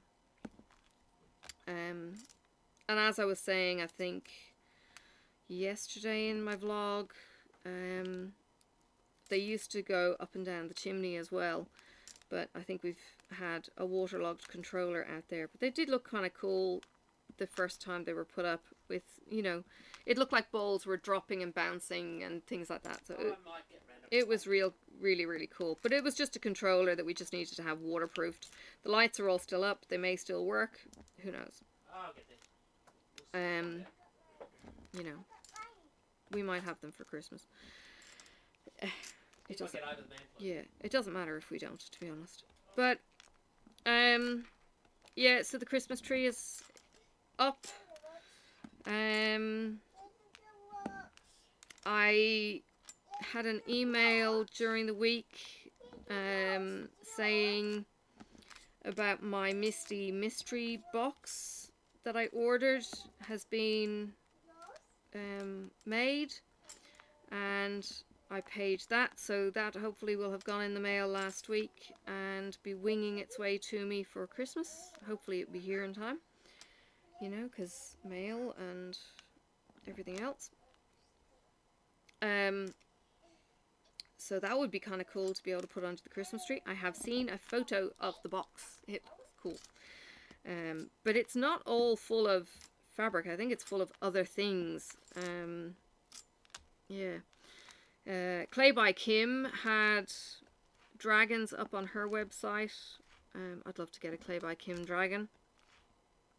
But I don't know if I'm going to have a chance of that one. But either way, they were sold out on her website when I went and had a look. Which was a shame. You have to save up your pocket money for another year. Well, no, she has such infrequent sales. She doesn't have a constant flow of stock. I'll just have to make do with my Agnes's Little Minders, which, you know, it's such a poor compensation. Agnes's Little Minders are awesome. Poor Agnes. No, she's got awesome cover minders, so it's a, you know, it's no hardship whatsoever to have to buy Agnes's. But yeah, kind of getting a Clay by Kim would be like, you know, cool in my eyes, just because they're hard to get probably. But they are really, really cool. And they were the first dragon cover minders that I ever saw, to be honest. So I kind of thought, yeah, that's awesome. I don't know who was doing them longer, but I don't know why I don't know why Kim can't have as big a rolling production as other people do. I don't know if she works full time or something. She may do, and that's why she doesn't have quite so big a stock. But geez, she could make a fortune if she left her work and sold these things. They're cool. So yeah, there's that. Now, I came home, and last night after dinner, we actually had bolognese yesterday instead of pizza. So after dinner, I finished my arm in not a mermaid stitch along. Shush you in the cheap seats. Not a mermaid stitch along. I finished the damn arm. Turns out my fish was off by a stitch. So everything got shunted over to the right by one stitch, no matter which direction I was kind of heading. And it was like, ah. So her bicep is a little bit more meaty on one side. She still looks fine. And I am going now to the face and the head. Now, I've got to go to the floss shop tomorrow when I'm in the city and buy 2 more threads, flosses, DMC flosses, and I need to get them. So yeah, it's a little bit of a inconvenience, but it's okay. You know, I mean, really, going into the craft shop and having to buy a couple of floss, yeah, I mean, it's terrible. But I'm only going to be going in and buying the floss, I hope. It's not really the kind of store that I kind of go, ooh, I'll buy this, and I'll buy this, and I'll buy this. I have done on occasions, but generally it's like, no, I'd rather give more money to another store that, you know, isn't gonna hammer me with no discounts or anything and charge the fortune. But I only need to get 2 flosses, so I'm not going online for this purchase. Otherwise I'd go online and order, but it's like $5 to ship if I order from my usual floss store. So that ain't happening. Yeah. So yeah, that was the trip yesterday. Are we at the top yet? Oh yeah, and I may put in a photo of Godric just because he's a, you know, photo slut. My photo yesterday was actually for black, and I took photos of Godric. He's my black boy. And then my black and white boy, Zach. Oh, he's such a baby. Zach really only likes water that flows. So he used to drink water from the tap when he was a kitten. So when I refill their water on Saturdays, he gets like 3 containers of flowing water that come into the pen. And yeah, he's all kinds of, you know, cuddly, and he started scratching my leg to get some attention because I was giving my attention to Godric. And Lexi was being a bit of a toad. She sniffed at Godric, and he normally gives her shit because she gives him shit. He's the baby of the bunch. He's 6 and the others are 3. Sorry, the others are 8. Oh my god, maths. The others are 8 and he's 3, but Lexi was a bit of a plum pudding to him, and he started... Sorry? What? 3 years old? No, 8. I corrected myself. Catch up already. You said 3 twice now. No, I've said... No, they're 8. So yeah, he's now started to, you know, full-grown cat against full-grown cat, so he will actually put her in her place at breakfast time. Which is all kinds of cool, but it's like, calm your farms. And, yeah, eat food. So, yeah, he's my black for the photo challenge, so I'll get that edited after this and get stuck into making dinner and all of that kind of thing, and be able to get the video up. But yeah, Godric's my baby. His mum ran away. His mum was super, super petite, and she escaped out the tiniest of holes that Marcus, when he had built the cage next to the shed, she escaped out of. Yeah, it's like he had made sure there was no holes in this bloody thing, and the skinny bitch escaped. And I think she got picked up, and I don't know that I advertised for her. I may have done, and said, you know, lost black cat or whatever. I think I saw a photo of her in the cat's home just as she was adopted, and it was just like, you sons of bitches, if you're, you know, getting a cat that could have been lost, that was being looked after quite well, you could tell it was looked after, and then they're flogging it effectively. You know, she was spayed, she was vaccinated and all that kind of thing, and they were selling her for, you know, $250 for catching it or somebody handing it in. It's like, you suck. So yeah, I wasn't impressed. So that was my Mally. Mally was actually called Maleficent, and she was jet black.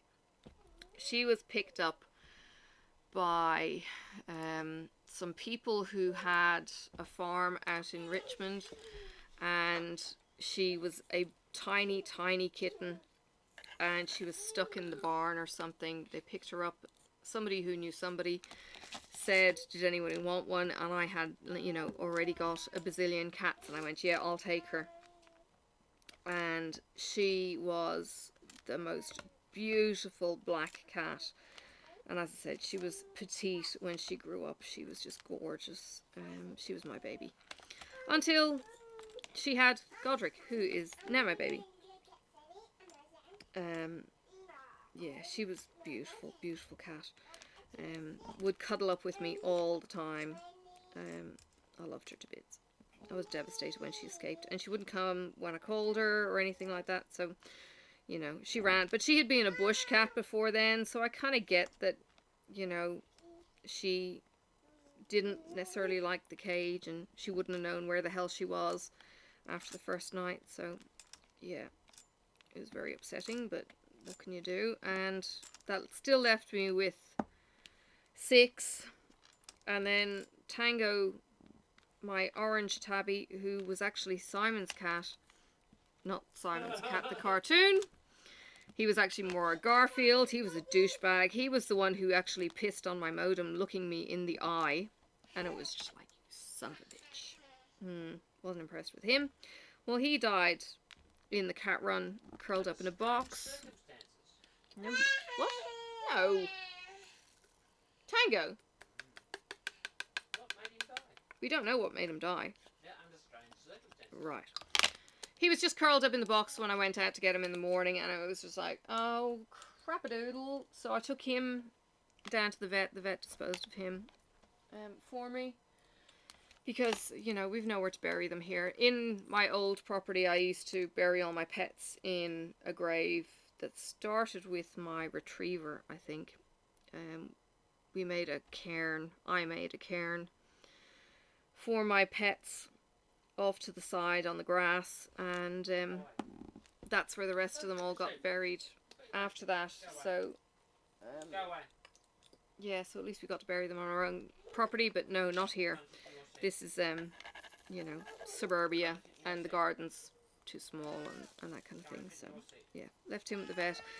And then Astrophy, my old girl, she got put down mid-year because she was getting very, very wonky on her legs and fragile, and she was riddled with cancer, the vet said, or growths and all that kind of thing. But she was 1920. She had a really good innings. I spotted Terrapus in the RSPCA centre, and my ex spotted Astrophy. She had literally just been spayed, pregnant, and if we had known, we probably would have kicked up and said, no, we'll keep the kittens and you can rehome the kittens, but we'll look after those kind of things. But nah, anyway, it was done. But no, he didn't take the cats. The kids did ask for the cats, or one of the kids asked for the cats, and I went, no, I'm not splitting up the cats. So the cats never got separated once I moved out. They all stayed together.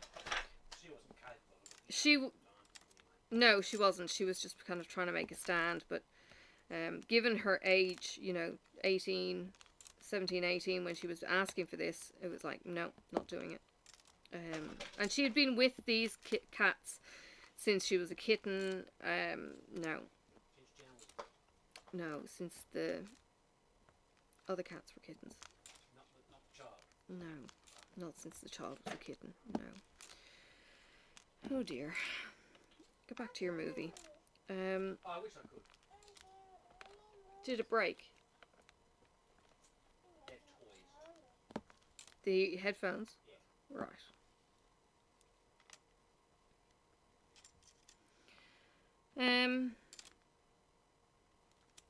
So there's that. Gotta get the premiere done in the next couple of days. Gotta get Marcus and I doing the Chubby Bunny challenge. And well, I don't quite know how that video is gonna go. Not the Chubby Bunny challenge. How the premiere video is gonna go. I may record it in a different place. I may record snippets. Don't know. That could be quite an interesting video, but as I say, there will be the flyovers as part of that, but that's like a music rendition, and it's, you know, 5 minutes long or something in the end, depending on how long it takes, or I'll cut it to 5 minutes long, and we'll be zooming around the world doing that.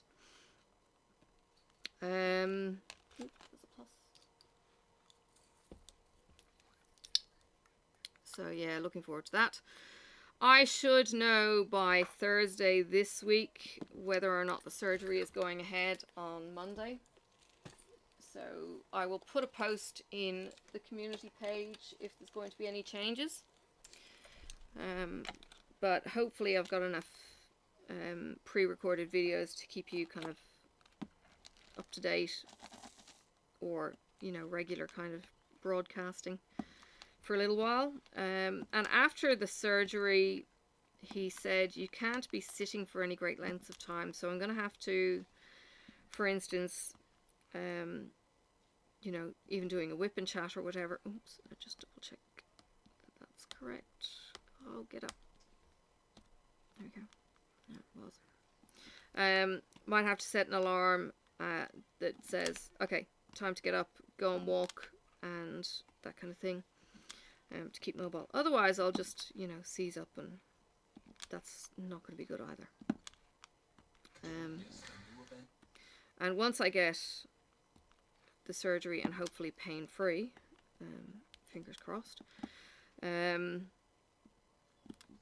I will then be able to get much more active as well.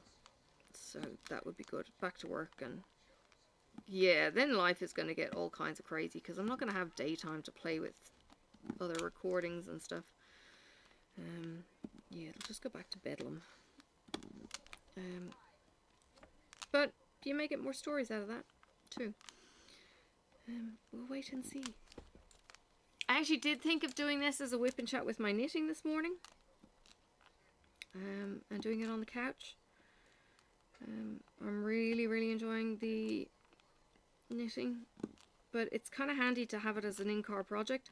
I think to some extent I'd feel kind of bored in the car without having something to do. This is, I think my blue tack is quite dry. I think that's what some of my issue is. I know Rachel mentioned Quake Hold. Can't get Quake Holder or anything like that here in Australia, I don't think. Haven't looked on eBay. She said it's even better than blue tack. Blue tack I love as a sticky agent.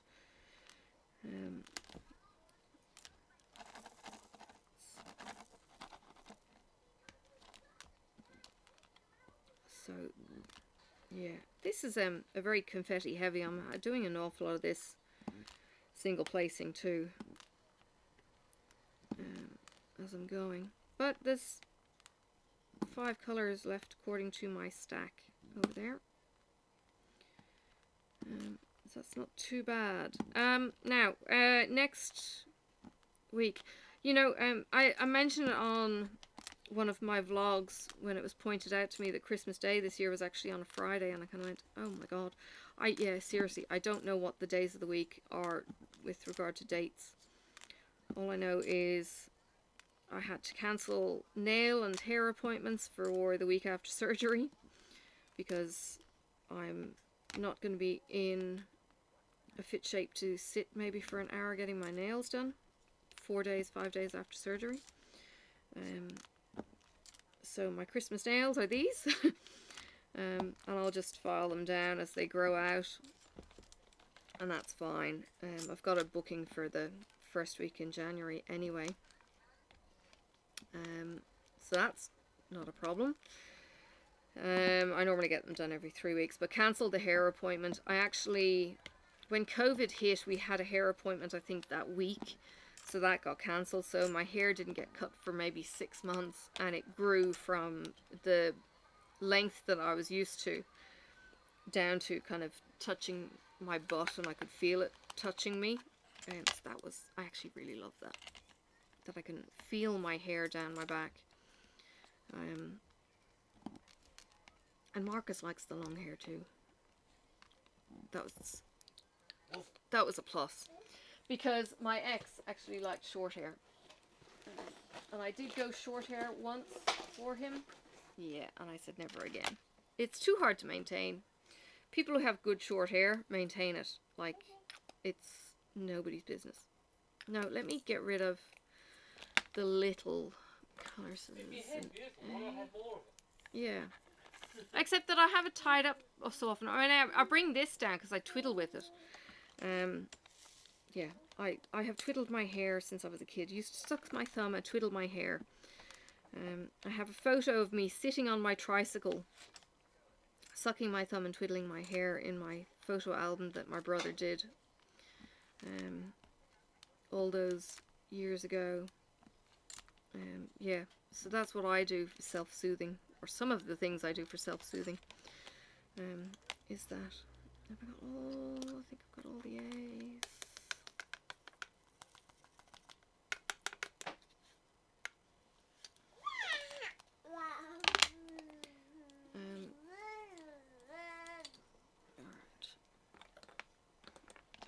Need that. Oops. That's what I was after. Peas. There's only a couple of those. As I race through, I'm conscious of the time. It's now 4:15. As I said, I'm on dinner duty, so I'm doing roast chicken. We don't often have roast chicken. Marcus doesn't like cooking roast chicken. I don't know why he's afraid of it. And because he's got man flu, his policy has always been, if you're sick, you don't do the food handling. So you get a bit of an out, you know, because technically you're contagious, kind of. That was this policy with the kids, and it was a good policy with the kids because they did spread their lurgies. I think we're kind of on equal footing with all these 4 colours. So we'll race through. So yeah, it's the 6th today. It's actually my niece's birthday. I was thinking of her. She's 6 years younger than me.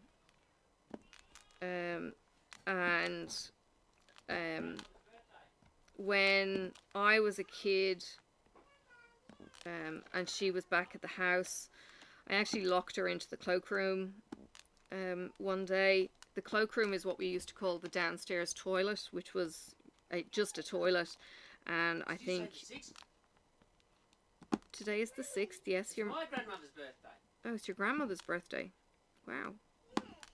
And it's my brother's birthday on the 16th. So yeah, so she was locked in the cloakroom, the toilet, and there was a little kind of letterbox kind of style window at the top. So she stood on the toilet and got onto the cistern. I don't know how old she was for this. She stood up on the cistern and she starts getting wads of toilet paper and soaking it in water and lobbing them out at me as I'm giggling at her outside the house. Well, Claire, my niece, which is my brother's daughter, She lives in Australia. So it's the 6th for us. It's the 6th for them tomorrow. And Claire sends her a happy birthday. So I send her a happy birthday. And she said, I said, I apologize to you for torturing you. No, or something. No, maybe I just said happy birthday to her. And then she came back to me. She said, oh, I was just talking about you to someone or something. And I said, or reminiscing over our childhood. And my next message to her was, I apologize for torturing you by locking you in the toilet.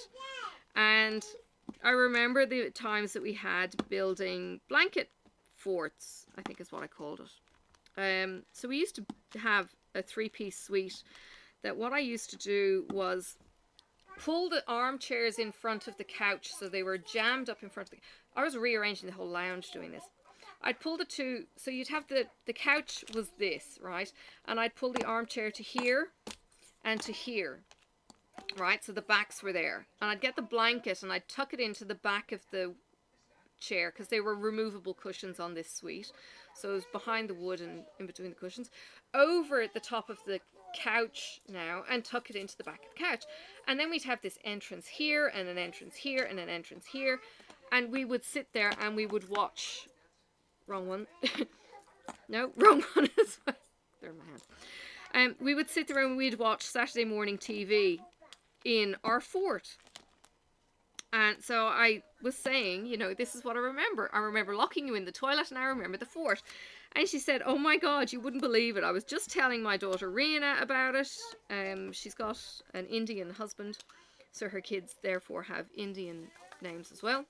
She was just telling her about the antics that they used to get up to, or she used to get up to, and the exact story of locking her into the toilet and she throwing the toilet paper out at me.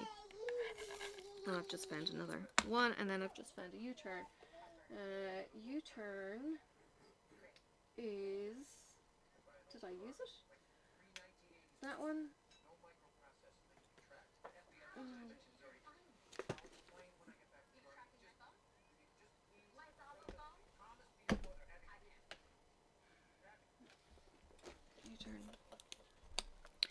So, Rihanna had apparently asked her, did she ever apologize to you for throwing you, or for locking you into the toilet? And, you know, Kim was kind of going, oh my God, not only did she bring it up at the same time that she was talking to her daughter at it, she actually just apologized, you know, 35 years later for said act. You know, it was one of those serendipitous moments. You know, it was just, yeah, it was cool. But yeah, both of us thinking of childhood memories and that kind of thing. Yeah, it was awesome. Oh, come on.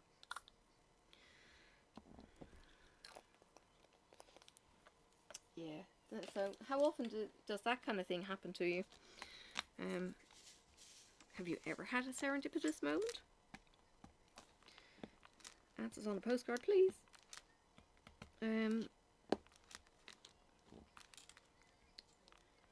So now I'm on to the 4th part of my Not a Mermaid stitch along. I've got so many people joining in on this. It's awesome. Really love seeing kind of my friends from Diamond Painting World and YouTube or not, or, you know, see you in chat and see you joining in. So it's part 4 and it's the head and the hair. I'm thinking I'm going to do a purple skunk stripe. I was saying it in my vlog last night. Purple skunk stripe in her, because I showed my finish in the video last night in vlog 5, if you want to see that. So not last night for you guys, but vlog 5 for the 5th of the month. I was talking about doing the skunk stripe, whether I do that in like a grey or the light blue of her arm skin. That could be really cool. Or maybe I'll even do 2, and I'll do the light blue and I'll do the blue streak in her hair to kind of make it mine. Aaron has come up with 6 other color variations of hair color. It's just like mind-blowing. And he's charging $5 for this add-on pack if anyone's interested. And it's just like, that is so cool, you know. He said, look, if I'm going to do this, you've got to make it we've got to make it worth my effort. You know, it's a day's work. Let's set the price at $5, and if you want it, you pay for it if I've got enough interest. Well, he's got girls snapping this up as quick as he can do them, to be honest. So, yeah, big hit doing this. Oh my goodness, not sticking at all. Yeah.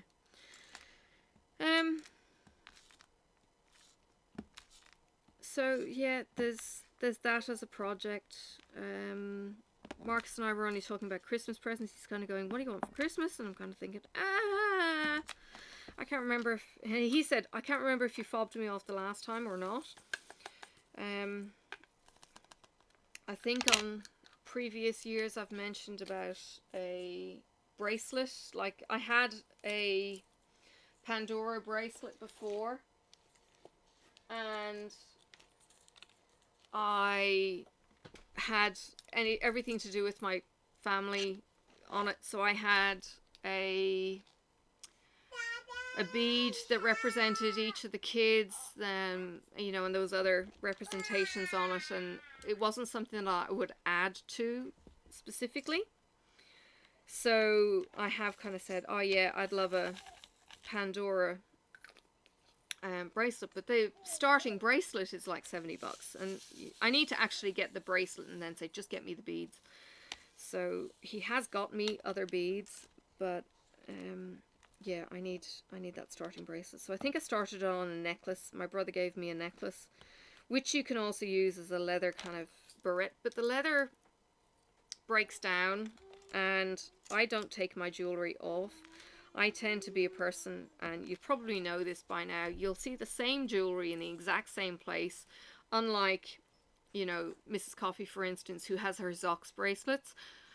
I love the idea of the Zox, but I'm kind of going, where would I put them? Like, I just don't change my jewelry. It's the same stuff in the same place all the time. So they're kind of wasted on me. Although I love the slogans that they have. I love the colors that they are.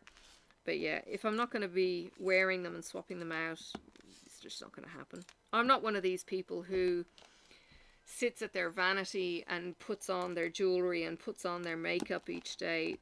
Like, I take my watch off at night now, and you'll notice that I don't have a watch on my left hand right now because I'm not at work needing to have earphones mobile with me. So yeah, there's that. So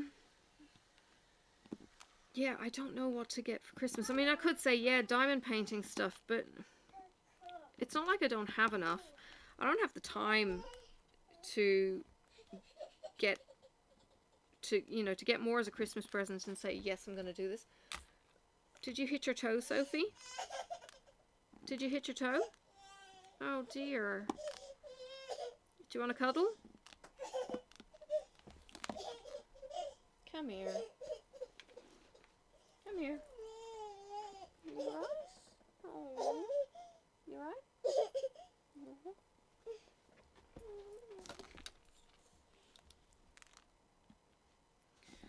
Poor thing. She's dragging her chair out for some reason. I'm not quite sure.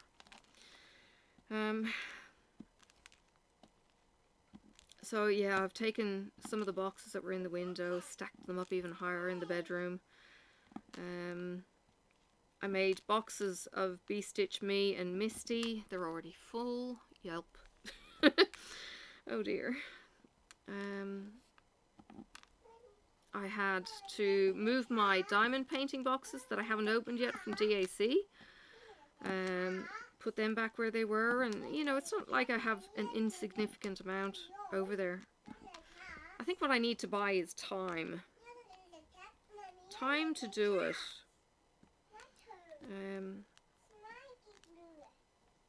Because Marcus has kind of got the attitude of thrift to a certain extent. So he's not the kind of person who would kind of go, yeah, we're going to go out for a flash meal at a restaurant and, you know, have a mediocre Well, we know, have a big meal, have a nice meal, but it, you know, it's expensive, and you know, we're not exactly you know, double income, no kid kind of spenders. We don't have a lot of disposable income. Is it really worth spending, you know, $150, $200 on a nice meal and a wine that is, you know, just a memory, short-term kind of enjoyment, when we could buy the best steak in the world, cook it on the barbecue or slow cook it in the smoker. You know, it's not like he doesn't put the effort in. It's not like he can't present a really nice meal. He's so good at presenting food. He will actually make the effort of the smiley faces for Sophie and that kind of thing in her snacks, and I don't. I just kind of throw it on the plate kind of thing. You know, I can cook it okay, but my presentation isn't there. You know, it's just the difference between the two of us, I suppose. So, whereas my ex was, you know, let's go for lunch or let's go for a coffee, and, you know, it'd be this constant kind of, I don't know, frivolous spending, I suppose. You know, and so I go out and it's kind of like, well, I'm going out and, you know, will we have a coffee, or I'll bring home cakes or that kind of thing. I do kind of miss being able to kind of go out and have the cakes, but you can get the cakes and bring them home too. So, and we make bloody good coffee, but sometimes it's nice to not have to make it. So I don't know if I should kind of say, yeah, I want this experience with you. It's the usual kind of mentality, I suppose, of, well, that would mean having to have a babysitter, and, you know, who would we ask, and where would we go, and then it's kind of like, why don't we just go and get a couple of ribeyes from the butcher, and, you know, we'll make it here, and we can just kick back and watch a movie. You know, we've got a big TV, we've got the lights, you know, we can make it all kinds of cozy, you know, and just chill at home. And we don't have to worry about the driving afterwards and who's had too much to drink, getting an Uber, you know, that kind of. And sometimes it's nice not to have to worry about taxis, Ubers, and all that kind of, you know. Yeah. I'm a woman, I don't know what I want. Yeah. Yeah. Time.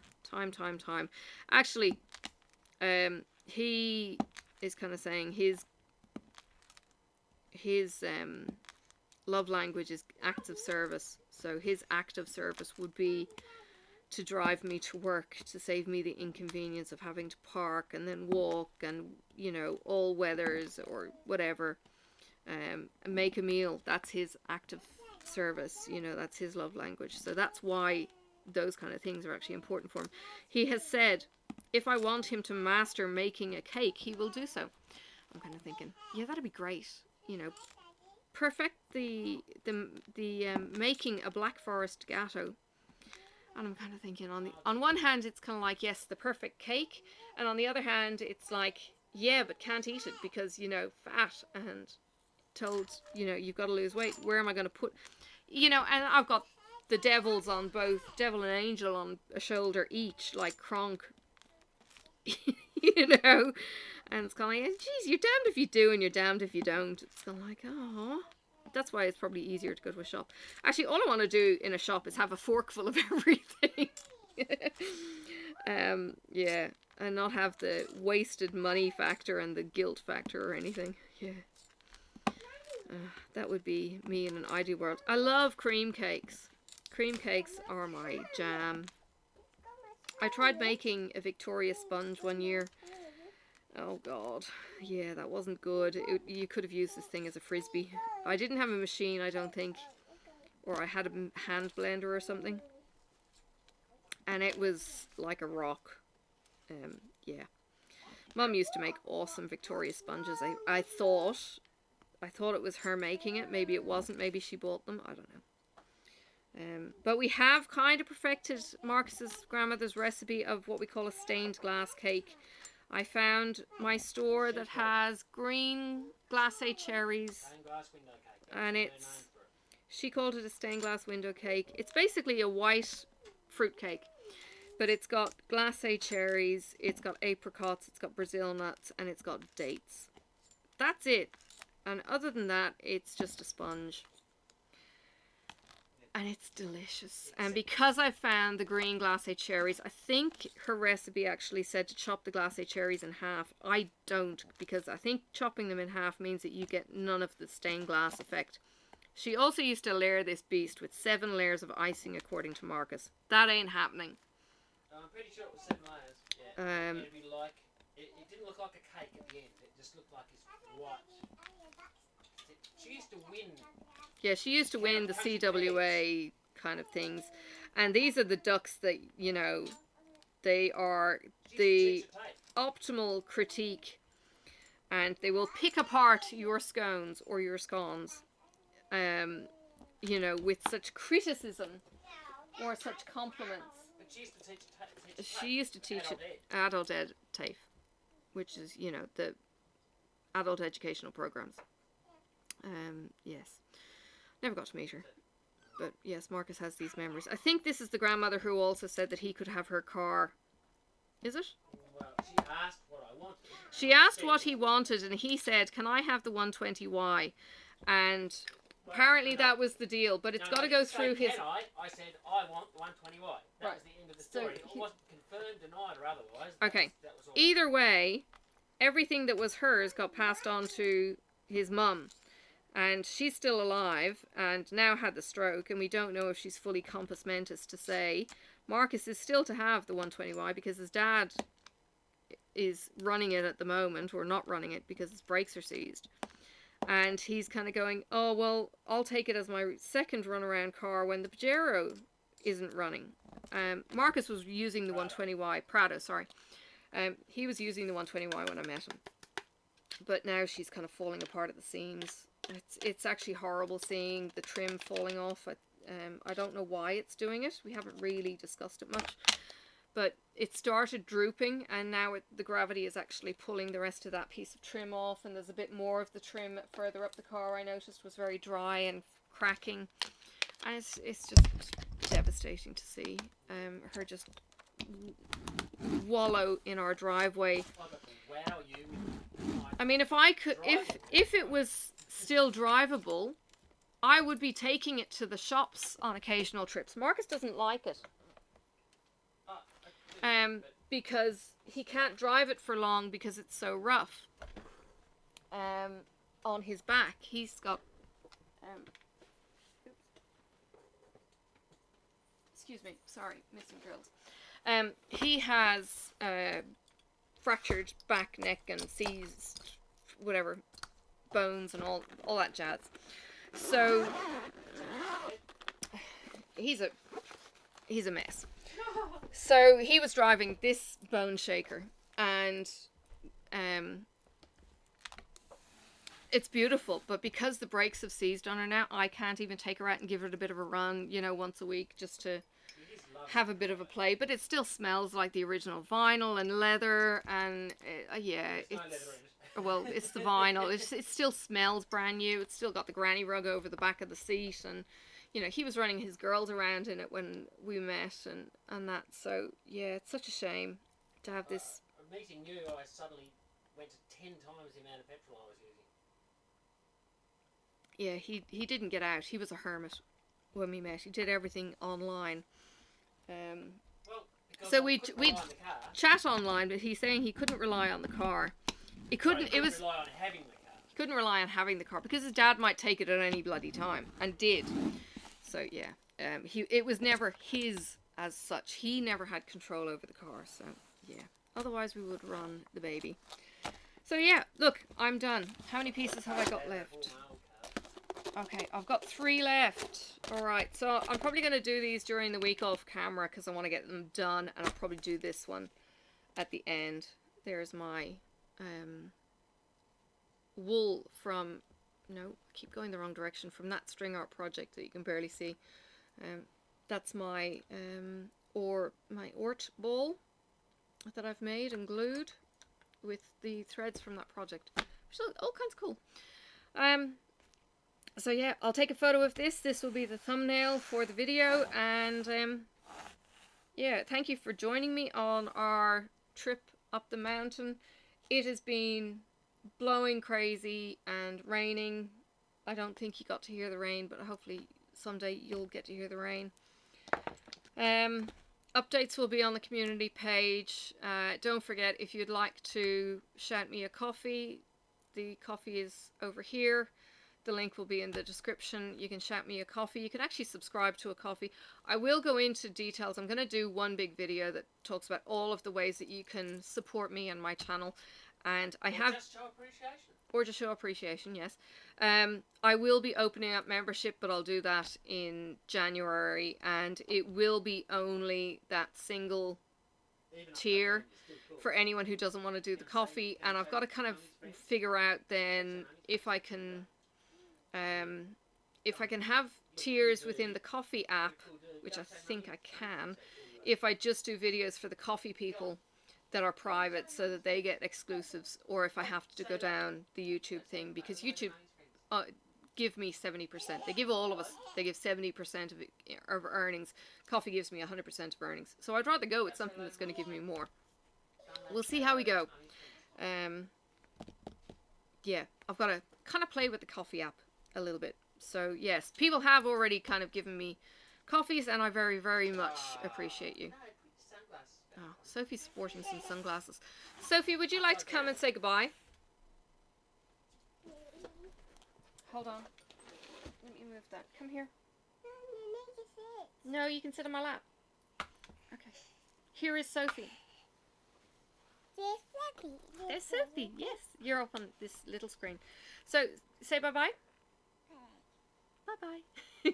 All right, take care. I will see you all during the week on the vlogs, and, you know, subscribe, drop me a comment, like the video. All of that kind of thing goes towards recommendations. And it was funny because in a week I got recommended for, I think, 3 or 4 of my own videos, which is hilarious.